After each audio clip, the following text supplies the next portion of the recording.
Hello guys, ഞങ്ങളുടെ പുതിയൊരു വീഡിയോയിലേക്ക് എല്ലാവർക്കും സ്വാഗതം. ഇന്നത്തെ ഞങ്ങളുടെ യാത്ര തുടങ്ങുന്നത് മീൻമുട്ടി വെള്ളച്ചാട്ടം കാണുന്നതിന് വേണ്ടിയിട്ടാണ്.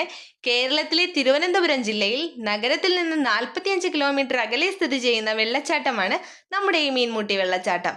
തിരുവനന്തപുരം ജില്ലയിലെ പൊന്മുടി ഹിൽ സ്റ്റേഷനും അഗസ്ത്യാമല ബയോസ്ഫിയർ റിസർവിനും സമീപമാണ് നമ്മുടെ ഈ വെള്ളച്ചാട്ടം സ്ഥിതി ചെയ്യുന്നത്. സോ നമ്മുടെ യാത്ര അപ്പം നമുക്ക് തുടങ്ങാം. Let's go.